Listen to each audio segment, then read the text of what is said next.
There was a psychic operating on Vine Street. Fowler went to see her. Not that he had any faith in mumbo-jumbo, far from it. He had been told that this Mrs. Hallowell worked along strict, logical lines. That's why he went. He liked the sound of that, being what he was. He went to her and asked her if there were any good reason for not killing himself. She said he couldn't do it. Not, you won't. She said, you can't. This Fowler was a failure specialist, in the sense that a man is a carburetor specialist, or a drainage specialist, or a nerve specialist. You don't get to be that kind of specialist without spending a lot of time with carburetors, or drainage layouts, or nerves.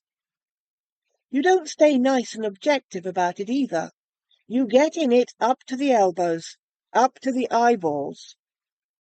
Fowler was a man who knew all that one man could know about failure. He knew all of the techniques, from the small social failure of letting his language forget what room of the house he was in, through a declaration of war on the clock and the calendar — every appointment and schedule in his life was a battle lost — to the crowning stupidity of regarding his opinions as right purely because they were his opinions.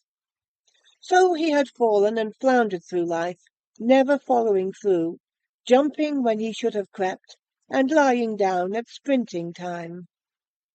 He could have written a book on the subject of failure, except for the fact that, if he had, it might have been a success, and he hated failure. Well, you don't have to love your speciality to be a specialist. You just have to live with it. It was understandable, therefore, that he should be impressed by Mrs. Hallowell's reputation for clarity and logic, for he truly believed that here was a kindred spirit. He brought his large features and his flaccid handshake to her and her office, which were cool. The office was Swedish, modern, and blonde. Mrs. Hallowell was dark and said, "Sit down. Your name?" "Maxwell Fowler." "Occupation?" "Engineer." She glanced up. She had aluminum eyes. "Not a graduate engineer?" It was not a question. "I would have been," said Fowler, "except for a penny anti-political situation in the school. There was a fellow—" "Yes," she said. "Married?" "I was. You know, the kind that will kick a man when he's down. She was a—" "Now, Mr. Fowler, what was it you wanted here?" "I hear you can foretell the future." "I'm not interested in gossip," she said, and it was the only cautionary thing she said in the entire interview. "I know about people, that's all." He said, "Ever since I could walk and talk, people have been against me. I can whip one or two, sometimes a half-dozen or more, but by and large I'm outnumbered. I'm tired. Sometimes I think I'll check out." "Are you going to ask me if you should?" "No, if I will." She said, "All right. I don't give advice. I just tell about what's going to happen." "What's going to happen?" "Fill out a check, leave the amount blank, and don't sign it. Give it to me." "But you wouldn't pay me afterward." "My word's as good as—" And then he looked into the eyes. He got out his checkbook. When he had done as she asked, she took a pen and wrote on the check. "That's foolish," he said. "You have it, though." "Yes, I have, but—" "Sign it," she said casually, "or go away." He signed it. "Well?" She hesitated. There was something. "Well?" he rapped again. "What will I do? I'm tired of all this persecution." Your tenses are mixed up, she smiled. Do you want to know what you should do, or what you shall do? What shall I do? She wet her lips. You shall live a long and unhappy life.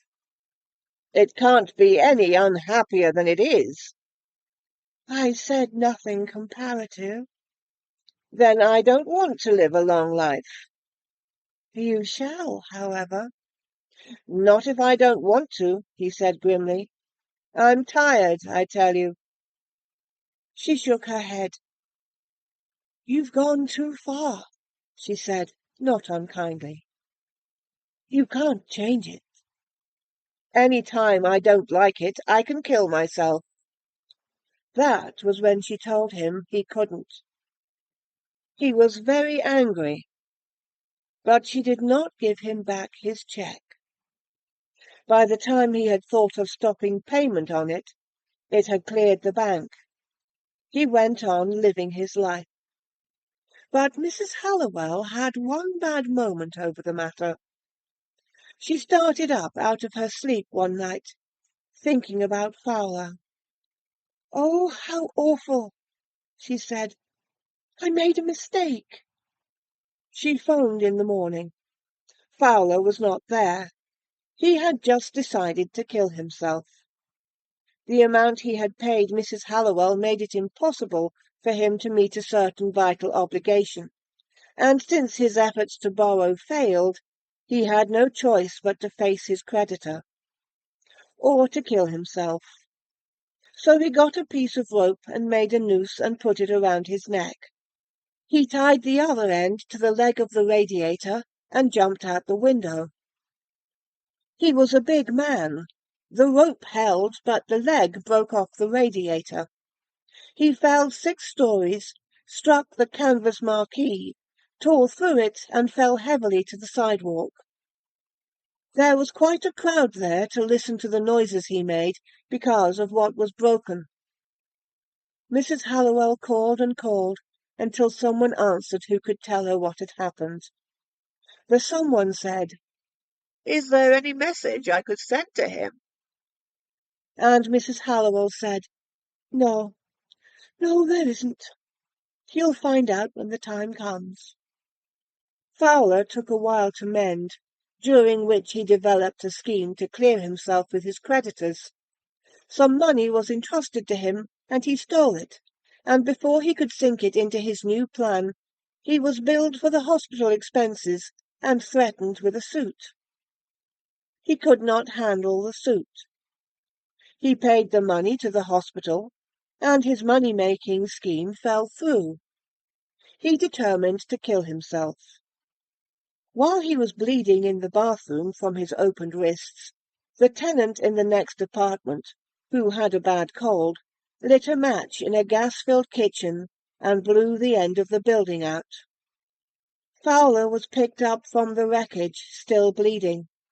They saved him that time, too. It was a lot of trouble. They had to take this and that off, and the other out. He was put, finally, in a very short bed with a mass of equipment beside him, which hummed and clicked all the time. The equipment circulated fluids, and another part of it dripped into a tube, and another part pressured him gently to hold his breathing. It was all highly efficient. That was the trouble with Mrs. Hallowell's talent. It lay in such broad lines. No details. A mistake could cover a lot of territory.